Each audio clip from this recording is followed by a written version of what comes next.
కట్టేటప్పుడు అది కొద్దిగా సిప్లెస్ యాక్చువల్లీ 2018-17 ఎస్టిమేట్లు పోయినాయి. కాంట్రాక్ట్ సర్ప్లస్ వాటర్ అంతా 250 మీటర్స్ సార్. ఇప్పుడు మొత్తం ఇక్కడ పరిస్థితి ఉండేది కాదు అసలు. ఇంకోటి ప్రాజెక్టు గెలకపోతే కూడా ఏమైండేది కాదు. వర్క్ స్టార్ట్ చేసినారు. కాడికి 2 సార్లు పోయినా చరితమ్మక్క నేను ఇద్దరం వెళ్ళాం. ఇక్కడ కూడా వచ్చినారు ఖచ్చితంగా. ఇద్దరు సమిష్టిగా చేస్తేనే అయిపోయేది. ఈ రోజు జగన్మోహన్ రెడ్డి ఇంకోటి ఈ ప్రాజెక్టు నుంచి 90% కడప డిస్టిక్ లాభం ఉంది, 10% నంద్యాల డిస్టిక్ లాభం ఉండేది. ఎందుకంటే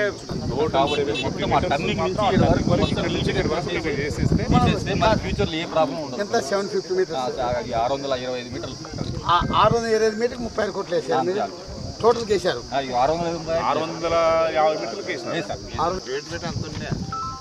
నీళ్ళు ఉన్నాయి జారిపోతా. ఇది ఏమైందంటే సార్ ఇక్కడ ఇది వాగుపోతుంది పోయి మళ్ళీ కలుపుతారు చల్లవాగు అని చెప్పి. సో అక్కడ ఇది ఏంటంటే ఫౌండేషన్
దీనికి సుమారు 10 వెంట్స్ ఉన్నాయి కదా. 10 వెంట్స్ ఉన్నాయి. 10 వెంట్స్ సర్ప్లస్ వాటర్ అన్న. వర్షాలు ఎక్కువైనా వచ్చినప్పుడు నీకు బయటికి తీసుకుపోవడానికి కుందు నుంచి 10,000కు అది సర్ప్లస్ ఉంది. రాజుల ఆనకట్ట కావాలి.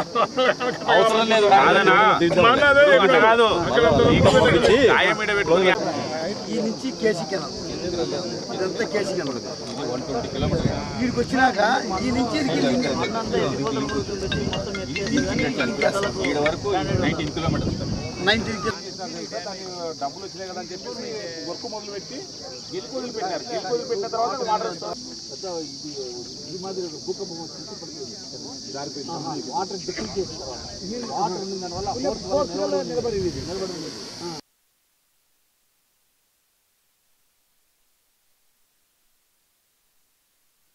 ఎన్నికిరా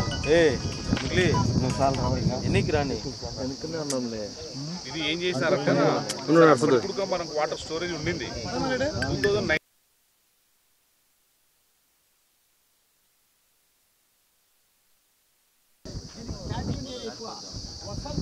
ఒక్కసారి నీళ్ళు వచ్చి పడిపోతాయి.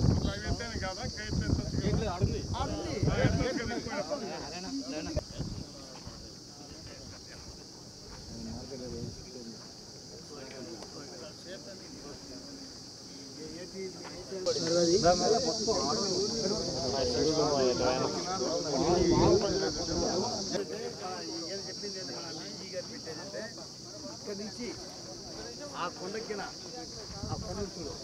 ఆ కొండకిన డ్యామ్ కట్టే ఈయన 3 టీమ్స్ నుంచి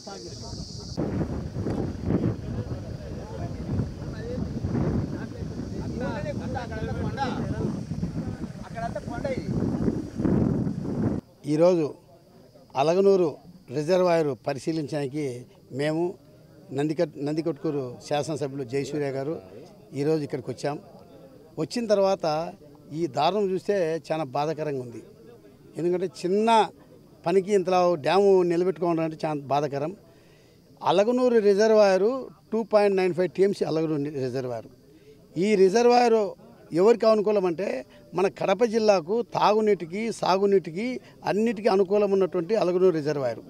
ఇక్కడ అలగనూరు రిజర్వాయరు స్టార్టింగ్ ఉద్దేశం ఏంటంటే 1985లోనే ఎన్టీ రామారావు గారు, మన స్వర్గీయ ఎన్టీ రామారావు గారు ఆ రోజు ఒక 3 కోట్ల రూపాయలు పెట్టి 3 కోట్లతో ఎస్టిమేట్ శాంక్షన్ చేపించి ఆ రోజు ఒక ప్రణాళిక ముందుకు పెట్టారు.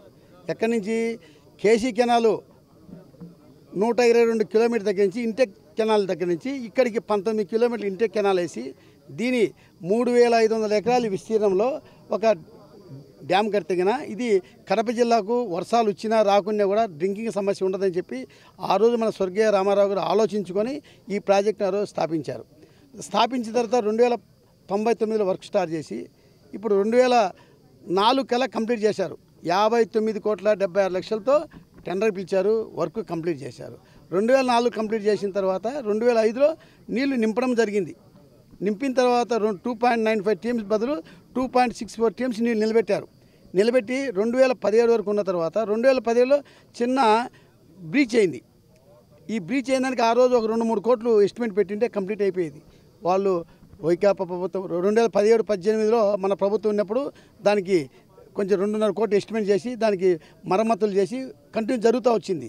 అటువంటిప్పుడు వైకాపా ప్రభుత్వం వచ్చిన తర్వాత ఈ మీద అవసరం లేదని చెప్పి దీన్ని 4 కోట్ల రూపాయలు ఎస్టిమేట్ శాంక్షన్ చేసి దాన్ని కొత్తగా చేయాలని చెప్పి ఆలోచనతో దీన్ని ఓపెన్ చేసేసి ఇంకా వదిలేసిండ్రు.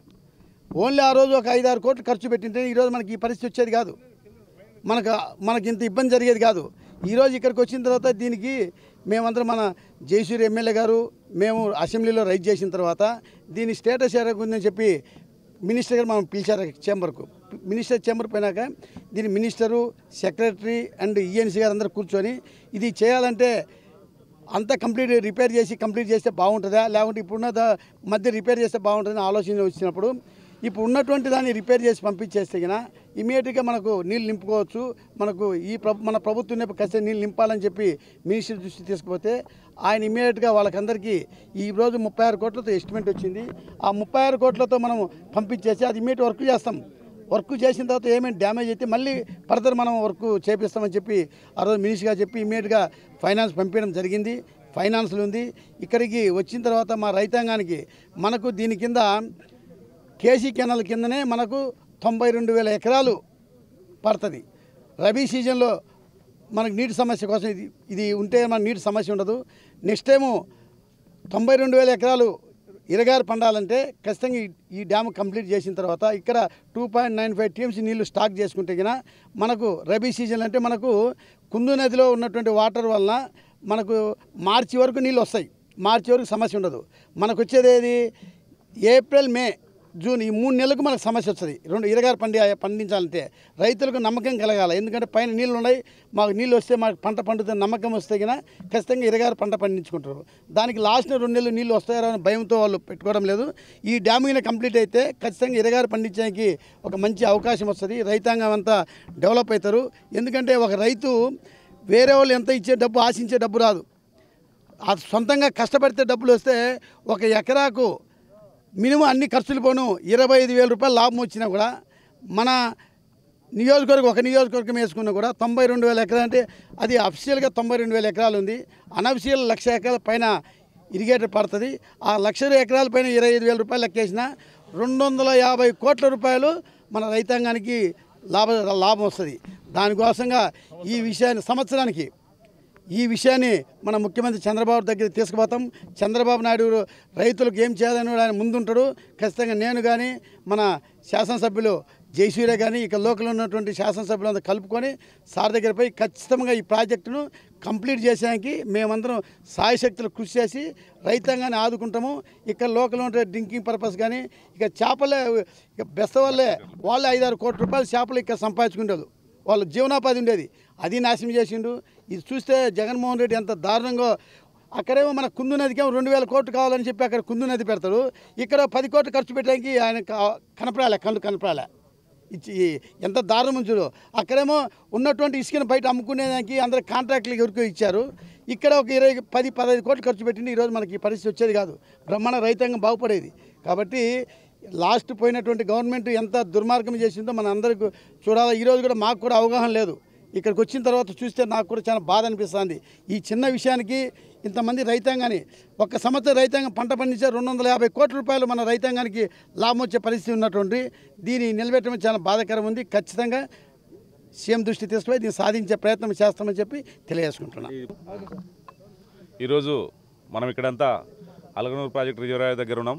గౌరవ మైదుకూరు ఎమ్మెల్యే గారు పుట్టా సుధాకర్ యాదవ్ గారు అందరు ఇక్కడికి సందర్శించడం రావడం జరిగింది.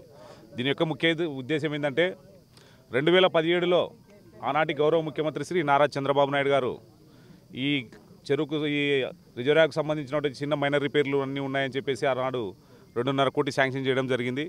అయితే దురదృష్టవశాత్తు 2019లో వైఎస్ జగన్మోహన్ రెడ్డి ముఖ్యమంత్రి అయిన తర్వాత ఈ వర్క్ మొదలు పెడతామని చెప్పేసి దాదాపు వాళ్ళు కాంట్రాక్టర్లు వర్క్ ఎస్టిమేట్ పెంచుకొని 4 కోట్లకు పెంచుకున్నారు. పెంచుకున్న తర్వాత ఈ 4 కోట్లు కూడా అప్పుడున్న ముఖ్యమంత్రి ఇవ్వకుండా పని స్టాప్ చేసి ఈరోజు అలగనూరు ప్రాజెక్టు కింద ఉన్నటువంటి రైతాంగాన్ని కానివ్వండి, తాగేనీటి సౌకర్యాలు ఉన్నటువంటి గ్రామాలన్నీ కూడా నిర్వీర్యం చేసినటువంటి తరుణం మనం చూసాం. అయితే ఎన్డీఏ ప్రభుత్వం వచ్చిన తర్వాత 2024లో గౌరవ ముఖ్యమంత్రి శ్రీ నారా చంద్రబాబు నాయుడు గారు దృష్టికి పాణ్యం శాసనసభ్యురాలు గౌరు చరితారెడ్డి గారు నేను కలిసి తీసుకెళ్లడం జరిగింది. తర్వాత మన ఈ ప్రతాప్ గారు కూడా అంతే ఎస్టిమేట్ చేసి దాదాపు 36 కోట్లకు దీన్ని ఇవ్వాలని చెప్పేసి ఎస్టిమేషన్లు పంపేయడం జరిగింది. పలుమార్లు అసెంబ్లీలో కూడా ప్రస్తావించడం జరిగింది. అయితే గతంలో జగన్మోహన్ రెడ్డి చేసిన తప్పిదాల వల్లే కడప జిల్లాకు తాగునీటి అవసరాలను కూడా కోల్పోయినారనేటువంటి సంగతి కడప జిల్లా వాసులు ఇక్కడికి వచ్చిన తర్వాతనే బహుశా అర్థమైనట్టు అనుకుంటా. అంటే సొంత జిల్లాకు కూడా న్యాయం చేసుకోలేనటువంటి ముఖ్యమంత్రి ఎవరైనా ఉన్నారంటే అది జగన్మోహన్ రెడ్డే. కానీ ఇవాళ మా ముఖ్యమంత్రి గౌరవ ముఖ్యమంత్రి శ్రీ నారా చంద్రబాబు నాయుడు గారు అనుభవ దృష్ట్యా కావచ్చు, ప్రాజెక్టులపైన ఉన్నటువంటి మమకారం కావచ్చు, రైతాంగానికి నీళ్ళు ఇవ్వాలన్నటువంటి ప్రేమ కావచ్చు, ఈరోజు 36 కోట్లతో ఫైనాన్స్లో క్లియరెన్స్ కోసం పెట్టాము. దాన్ని కూడా వాళ్ళు సందర్శించారు. మేమందరం కలిసికట్టుగా ఉండి తెలుగుదేశం పార్టీ మా ముఖ్యమంత్రి గారి దృష్టికి తీసుకెళ్లి ఈ సమస్యను పరిష్కరించే దిశగా పనిచేస్తాము. కాబట్టి రాబోయే రోజుల్లో త్వరితగతిన ఈ ప్రాజెక్టుకు మోక్షం వస్తుందని చెప్పేసి అందరం కూడా భావిస్తాం. ఇక్కడికి సందర్శించిన ప్రతి ఒక్కరికి అర్థమైంటుంది, కేవలము తల్లికి చెల్లికి సొంత జిల్లాకు న్యాయం చేయలేనటువంటి వ్యక్తి రాజకీయాలు మాట్లాడే అర్హతనే లేదని చెప్పేసి నేను ఈ సందర్భంగా తెలియజేస్తాను.